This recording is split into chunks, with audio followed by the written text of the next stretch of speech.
चलिए तो आगे बढ़ते हैं। अब लास्ट लेक्चर से, पिछले लेक्चर में अपने जावास्क्रिप्ट का बेसिक पार्ट पढ़ा। आपको मैंने ये बताया है कि जावास्क्रिप्ट आप अपने वेब पेज में एम्बेड कैसे कर सकते हैं, कितने तरह से कर सकते हैं।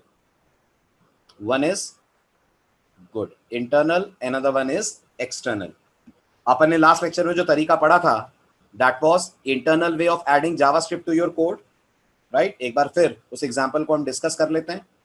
ये हमारा लास्ट लेक्चर का फाइनल कोड था जिसमें हमने एक सिंपल सा HTML पेज बनाया जिसके अंदर HTML टैग के अंदर हेड टैग है। Within head tag we have mention the script tag. Script tag लिखना क्यों जरूरी है? क्योंकि आप एक सिंगल वेब पेज के अंदर दोनों टेक्नोलॉजीज यूज कर रहे हैं, HTML भी और जावास्क्रिप्ट भी। तो ब्राउजर को पता लगना चाहिए that this is HTML and this part is JavaScript, और उसको तभी पता लगेगा जब आप ये कोड डालेंगे स्क्रिप्ट टैग में। दूसरा इफेक्ट आपने देखा, इससे पहले कि दिस इज HTML पेज आया आपको ये अलर्ट दिखा था। एक बार फिर रन कर दें, ठीक है। और अब आई होप आपने HTML का लेक्चर अटेंड कर लिया होगा, वीडियो भी शेयर हो गया था, आपने लाइव सर्वर भी अपने सिस्टम में डाउनलोड कर लिया होगा। नहीं करा है तो आप एक बार ग्रुप में रिक्वेस्ट डाल दीजिएगा, टीम आपको हेल्प कर देगी कैसे आपको VS कोड के अंदर लाइव सर्वर डाउनलोड करना है। लाइव सर्वर एक एक्सटेंशन है, एक टूल है जिसको VS कोड में डालने का फायदा ये होगा कि प्रोग्राम को आपको रन करने के लिए इस पर्टिकुलर एनवायरनमेंट से बाहर नहीं जाना पड़ेगा। लास्ट लेक्चर में आपने देखा था मैं कोड लिख रहा था VS कोड में और रन कर रहा था फोल्डर में जाकर। Did you observe this? Right. And that makes development very difficult कि आप यहाँ कोड करो फिर जाकर आप फोल्डर में डबल क्लिक करके पेज को रन करो। आई वॉन्ट जहां मैं कोड लिख रहा हूं वहीं से डायरेक्ट अपना पेज लॉन्च कर दूं, अपना पेज रन कर दूं। और ये तभी पॉसिबल है जब आप VS कोड के अंदर उसका एक्सटेंशन डाउनलोड करें। That extension is called as live server. मैंने टेलीग्राम ग्रुप में वीडियो शेयर करा है लाइव सर्वर कॉन्फ़िगर करने का, याद से आप उसे देख लें। कोई दिक्कत हो तो ग्रुप में आप अपने मैसेजेस पोस्ट कीजिएगा, ठीक है। अब जैसे ही आप राइट क्लिक करके इस पे ओपन विद लाइव सर्वर पे क्लिक करेंगे, एज एक्सपेक्टेड क्रोम ब्राउजर आपके सामने ओपन होगा।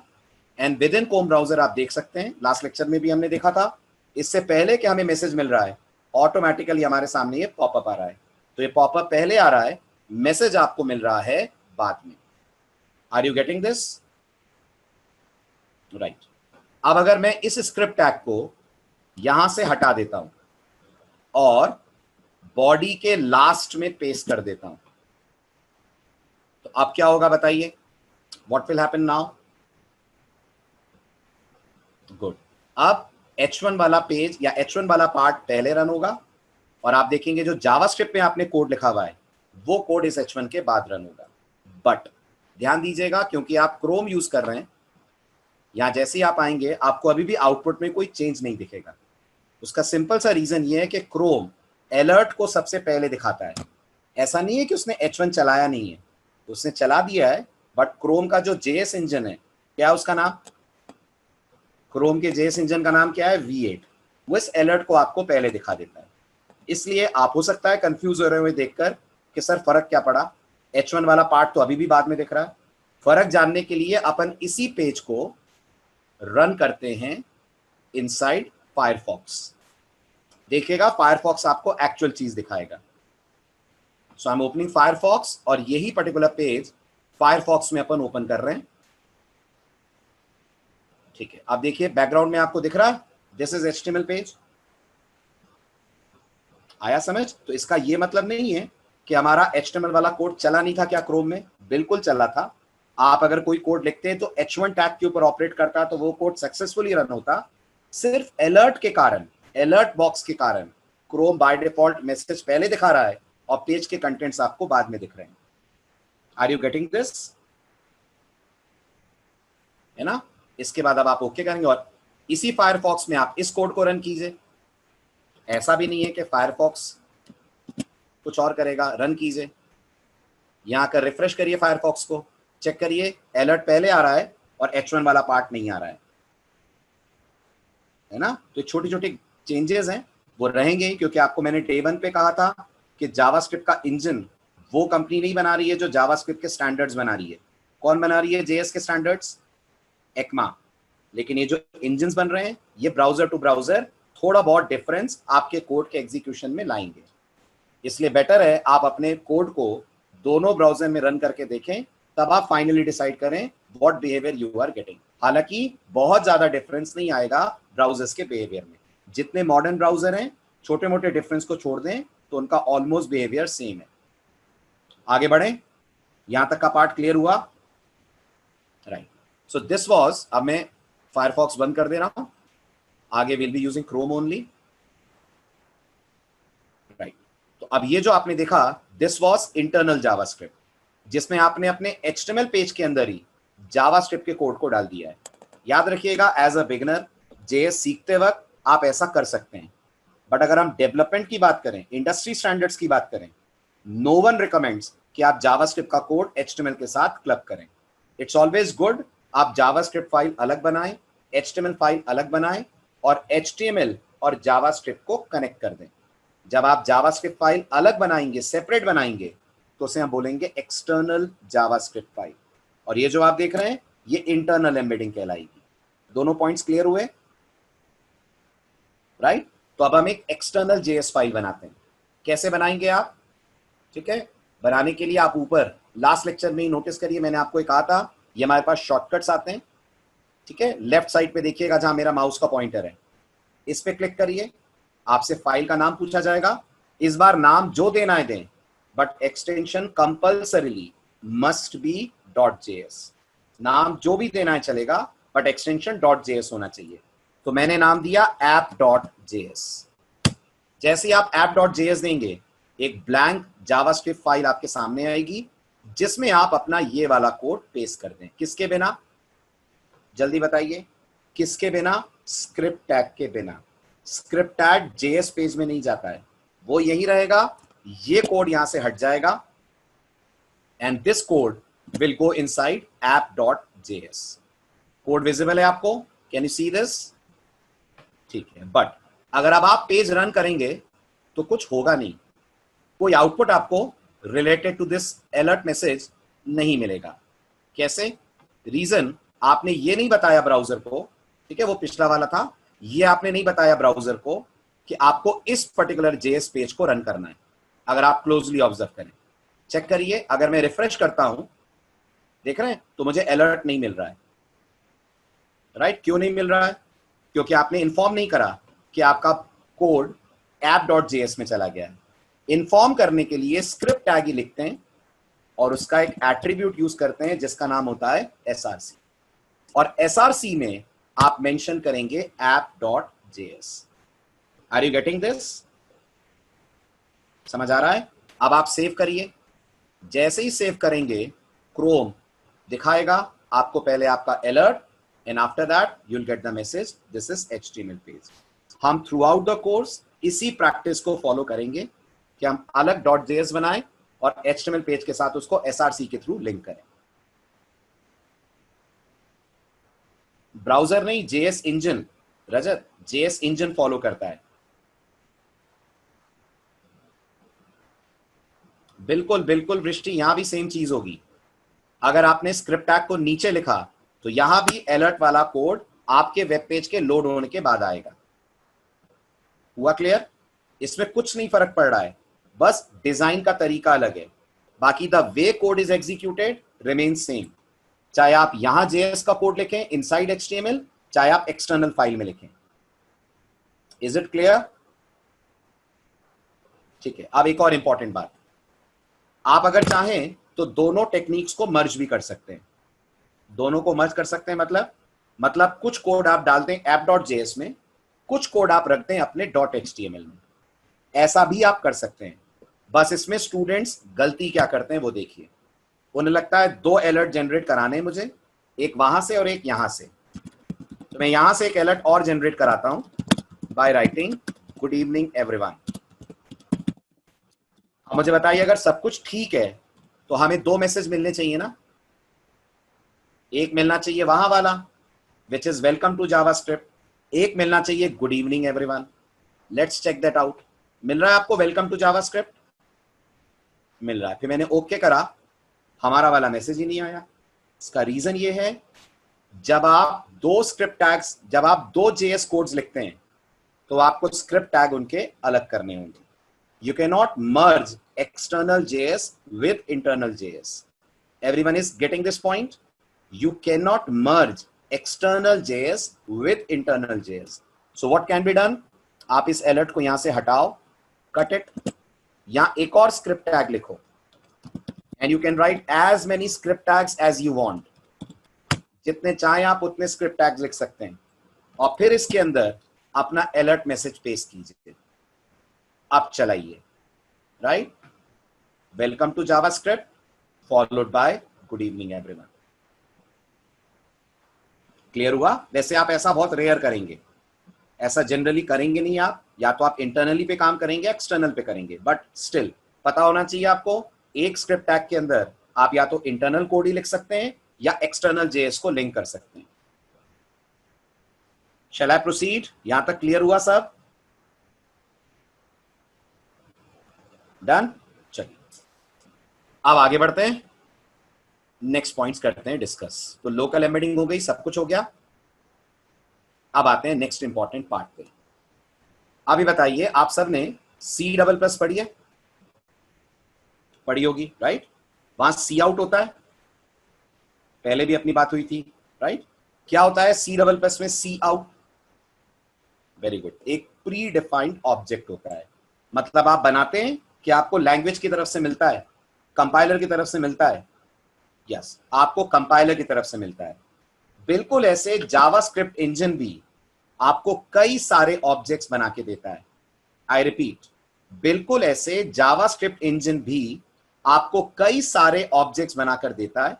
आज हम इनमें से 2 ऑब्जेक्ट्स पढ़ने वाले हैं, और इन कई सारे ऑब्जेक्ट्स में से जो पहला ऑब्जेक्ट आप देख रहे हैं, that is called document object. कौन है ये ऑब्जेक्ट? ये आपके करंट वेब पेज को रिप्रेजेंट करने वाला ऑब्जेक्ट है. मींस ध्यान दीजिए, ये समय आपको व्हाइट कलर की स्क्रीन दिख रही है जिसे आप ब्राउजर बुला रहे हैं. ये जो व्हाइट कलर वाला एरिया है, इस एरिया को रिप्रेजेंट करने का काम आपके केस में करेगा डॉक्यूमेंट ऑब्जेक्ट.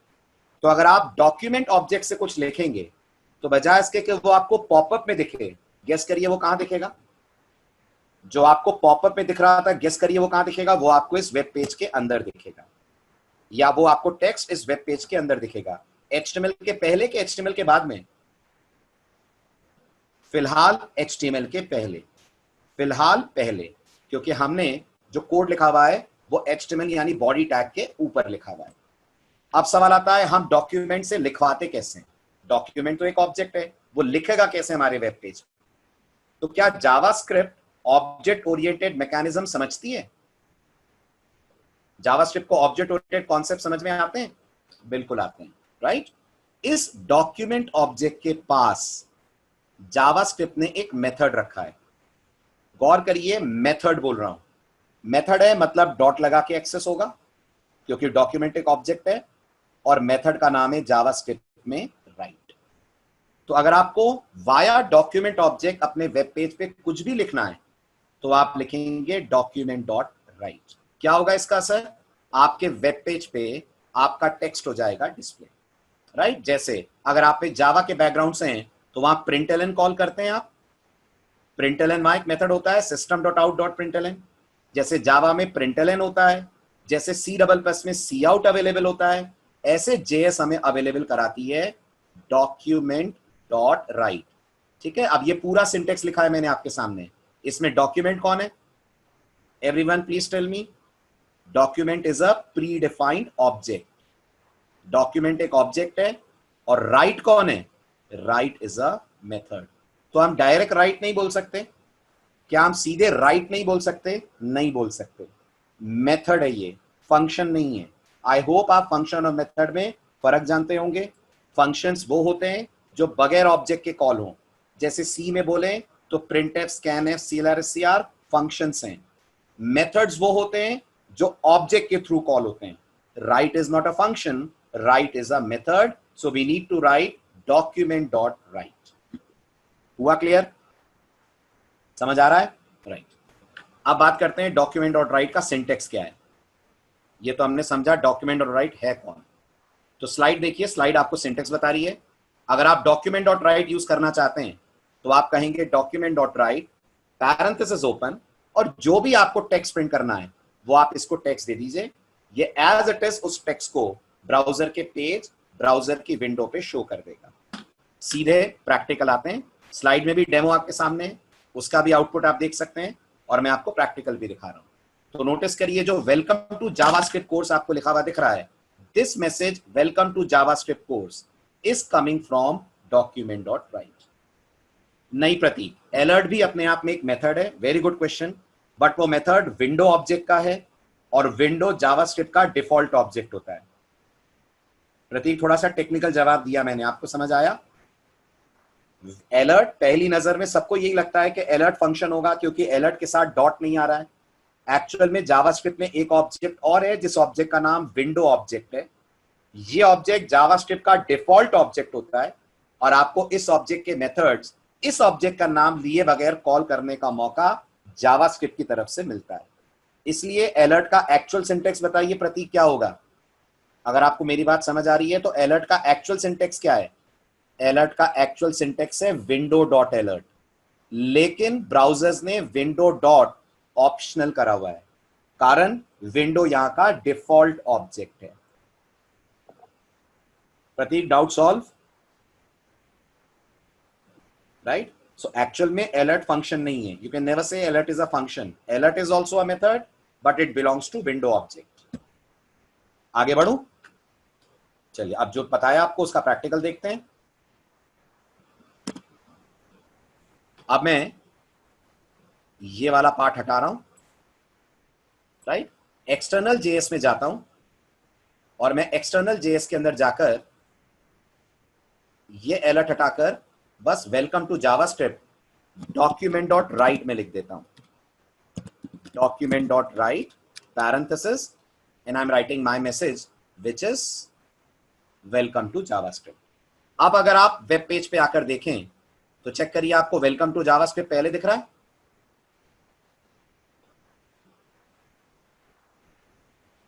यस अभिमन्यु, अगर हम डायरेक्ट राइट लिखेंगे तो जेएस पहले उसे लोकली ढूंढेगी, उसे लगेगा आपने कोई फंक्शन बनाया है राइट के नाम से, आपने बनाया नहीं है तो विंडो में जाकर चेक करेगी, वहां होगा नहीं तो आ जाएगी एरर। ओके, चलिए तो वेलकम टू जावास्क्रिप्ट आपको मैसेज पहले मिलेगा क्योंकि डॉक्यूमेंट डॉट राइट वाला मैसेज आपका पहले चला, and after that we got the message this is HTML page. आया समझ डॉक्यूमेंट डॉट राइट? राइट। अब डॉक्यूमेंट डॉट राइट की एक और अच्छी बात है, ये सारे एग्जांपल्स मैं आपसे शेयर कर लूंगा, ठीक है? सारे एग्जांपल्स फोल्डर्स के अंदर अवेलेबल है, I share this entire folder in the Telegram group. तो आप बस समझते चलिए, don't bother about noting the examples. नहीं हिमांशु, पहले बाद में चलता नहीं, ये नहीं बोल सकते आप।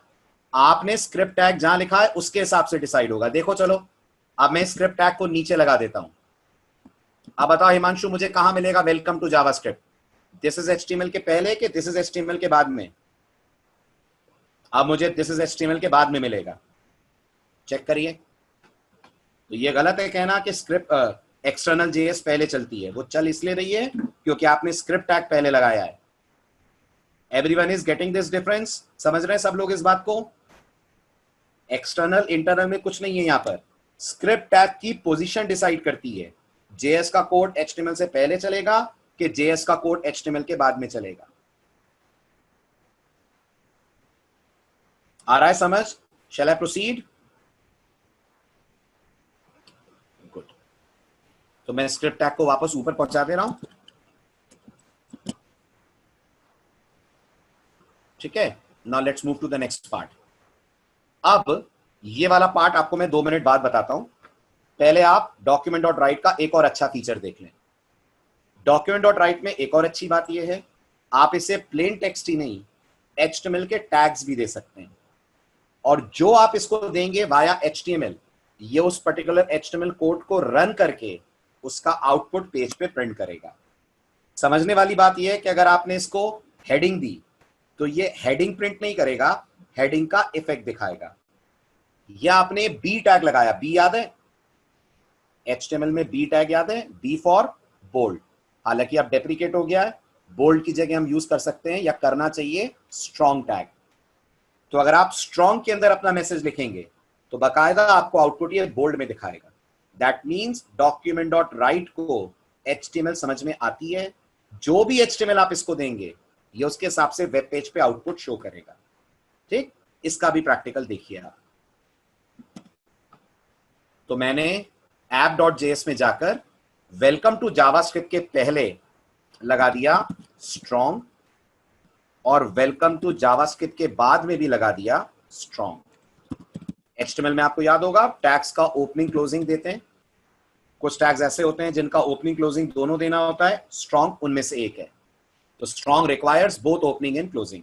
अब मुझे ना सिर्फ वेलकम टू जावास्क्रिप्ट मिलेगा बल्कि किस स्टाइल में मिलेगा, बोल्ड में मिलेगा। और अगर मैंने स्ट्रॉन्ग के साथ साथ यू भी लगा दिया तो गेस करिए क्या होगा, बोल्ड में भी मिलेगा और अंडरलाइन होकर भी मिलेगा, यू फॉर अंडरलाइन।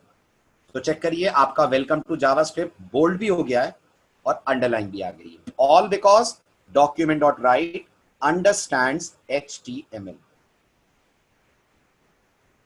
बिल्कुल बिल्कुल बिल्कुल आ रहे हैं, उस पे आ रहे हैं। ठीक है, ना सिर्फ ये HTML समझता है, गौर कीजिए इसे CSS भी समझ में आती है। तो अगर आप इसमें कुछ CSS कोड डाल देंगे तो ये उस कोड को भी रन करेगा। जैसे अगर CSS क्लियर हो तो आप मुझे बताइए ये जो टेक्स्ट लिखा हुआ आ रहा है इसका कलर वगैरह बदल सकते हैं, कुछ ऐसा कर सकते हैं कि इसका कलर वगैरह चेंज हो जाए। यस, तो ऐसा करते हैं, इसको अपन H1 में लेते हैं, थोड़ा सा आपको बोल्ड और फॉन्ट बड़ा साइज में नजर आएगा।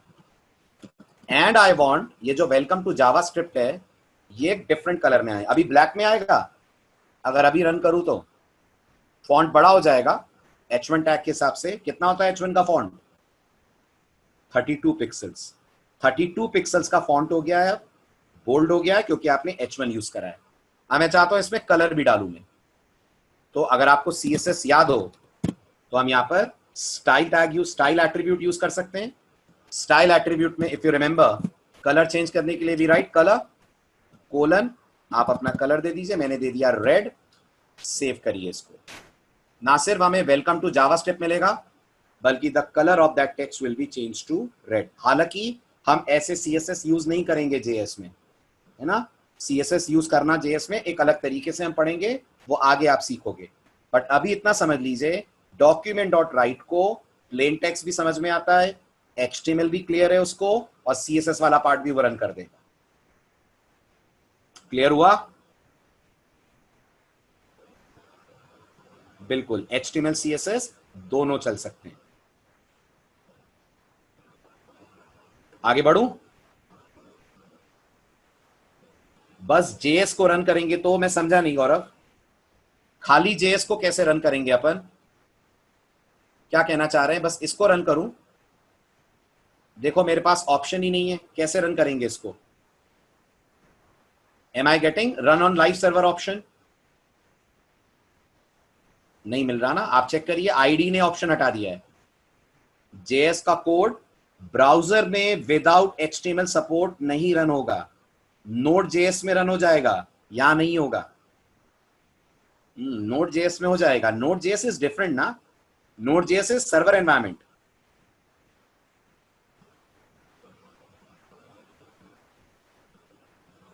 बिल्कुल कर सकते हैं Abhijeet, but we can not be sure enough कि वो लोग कौन सा इंजन यूज कर रहे हैं।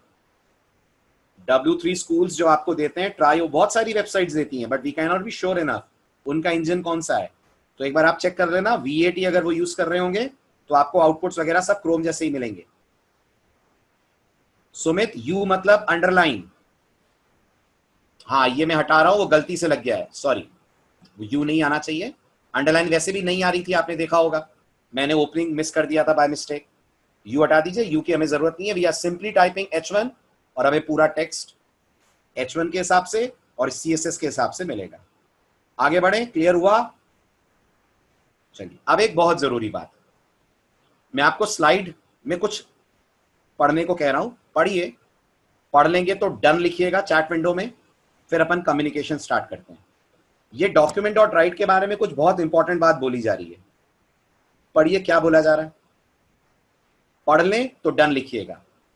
स्क्रीन विजिबल है पूरी, पूरा टेक्स्ट पढ़ पा रहे हैं आप, स्पेशल नोट के नीचे जो लिखा है? Very good. पढ़ लें तो डन लिखिएगा प्लीज।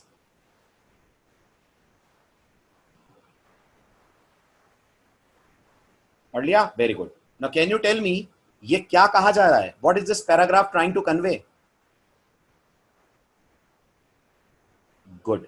ये पैराग्राफ ये कह रहा है कि अगर आपका पेज लोड हो गया, प्लीज ध्यान दीजिएगा सब लोग, अगर आपका वेब पेज लोड हो गया और वेब पेज के लोड होने के बाद आपने डॉक्यूमेंट डॉट राइट यूज करा, तो जो आपके वेब पेज पे कंटेंट्स होंगे ये उन कंटेंट्स को ओवरराइट कर देगा।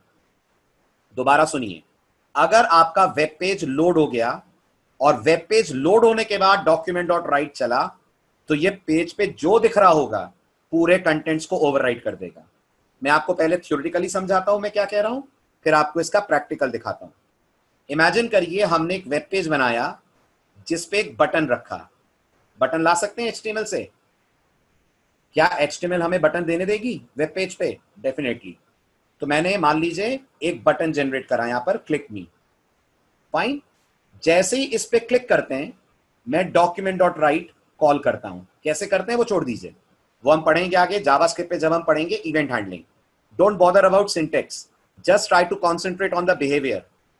तो जब आप इस बटन को क्लिक करेंगे तो डॉक्यूमेंट डॉट राइट मान लीजिए हम चलाते हैं, और हम इसके अंदर जो भी लिखेंगे वो इस पूरे वेब पेज पे ओवरराइट हो जाएगा।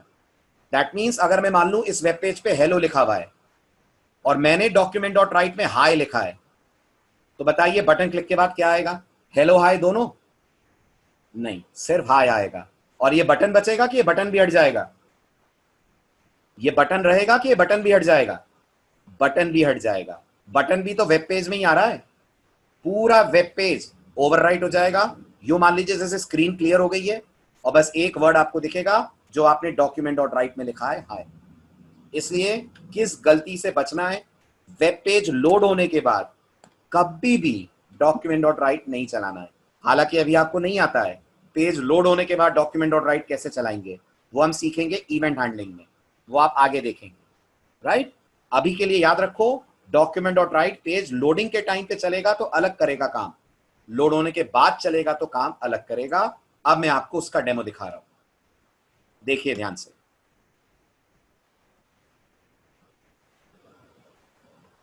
ये वो कोड है जो मैं आपसे डिस्कस कर रहा हूं। एक बार मैं फिर कहूंगा, don't bother about the syntax. Syntax पे बिल्कुल मत जाइएगा। अभी बस इतना समझिए जो मैं आपको सामने शो कर रहा हूं। ये आप समझ पा रहे हैं? Input type equal to button है ना, इस टैग से एक बटन जनरेट होगा, इससे बटन के ऊपर टेक्स्ट लिखा हुआ आएगा क्लिक मी। ये भी समझ में आ रहा होगा, राइट? ऑलरेडी उसके पहले अगर आप चेक करें, इसको भी मैं H1 में कर देता हूं और H2 कर देता हूं, this message is from HTML।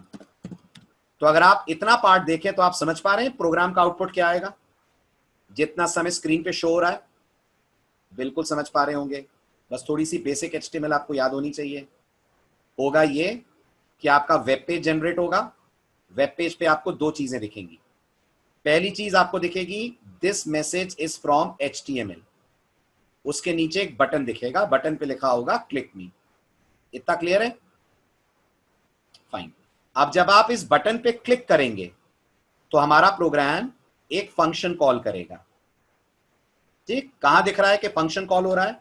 ये दिख रहा है, ये शो है ना। अभी चिंता मत करिएगा सर ये ऑन क्लिक क्या है, ये सब हम पढ़ेंगे इवेंट हैंडलिंग चैप्टर में। अभी बस इतना समझ लीजिए, ऐसा लिखकर बटन के क्लिक पे आप JS का फंक्शन कॉल कर रहे हैं।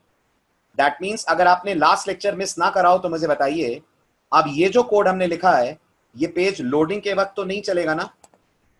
क्योंकि मैंने आपसे कहा था अगर ये कोड फंक्शन में डल गया तो फिर ये तभी चलेगा जब फंक्शन कॉल होगा। एग्री करते हैं? फंक्शन में डलने के बाद अब ये कोड अपने आप तो रन होगा नहीं, ये तभी रन होगा जब आप इस फंक्शन को कॉल करेंगे। And as you can observe, इस फंक्शन को कॉल हम तब करेंगे जब यूजर बटन पे क्लिक करेगा। और देखिएगा जैसे ही ये पर्टिकुलर शो फंक्शन चलेगा आपको आउटपुट में दिखेगा this message is from JavaScript. ना अब बचेगा आपका ये पर्टिकुलर पार्ट, टैग सही कर दूं, ना बचेगा आपका ये particular part this message is from HTML, ना ही बचेगा आपका ये बटन। क्लियर हो रहा है? रन करें। देखिए अब आप ध्यान से इस कोड का आउटपुट, बटन दिख रहा है, हमें ये भी दिख रहा है this message is from HTML. Now I am clicking on this button, everything lost. सिर्फ आपको एक टेक्स्ट दिख रहा है, this message is from JavaScript. अब इमेजिन करिए आपने इस कोड के अंदर लॉगिन फॉर्म बनाया होता है. यहां उस लॉगिन फॉर्म के अंदर यूजर ने को डेटा भरा होता, जैसे ही बटन क्लिक करता सारा डेटा लॉस्ट हो जाता. ऐसा नहीं चाहेंगे ना आप, राइट? इसी सब चीजों से बचने के लिए मैं आपको बार बार एक टॉपिक का नाम बता रहा हूं, किसी हालत में मिस मत करिएगा. जेएस में आप पढ़ते हैं डॉम, वेरी गुड. यही सारी प्रॉब्लम आपके लिए सॉल्व करेगा डॉम. सही बिहेवियर तो ये होना चाहिए ना कि दिस मैसेजेस फ्रॉम HTML के आगे ऊपर नीचे कहीं भी जावास्क्रिप्ट का मैसेज आना चाहिए. ये पेज के कंटेंट तो डिस्टर्ब नहीं होने चाहिए. और ये फीचर हम सीखेंगे जब हम पढ़ेंगे डॉम प्रोग्रामिंग. डॉम का full form document object model. क्या है डॉम की खासियत? डॉम आपके HTML पेज के कंटेंट्स वाया जावास्क्रिप्ट आपको प्रॉपरली मैनेज करने देगा. इस तरह से नहीं कि पूरे पेज के कंटेंट्स ही ओवरराइट हो जाए. हुआ क्लियर?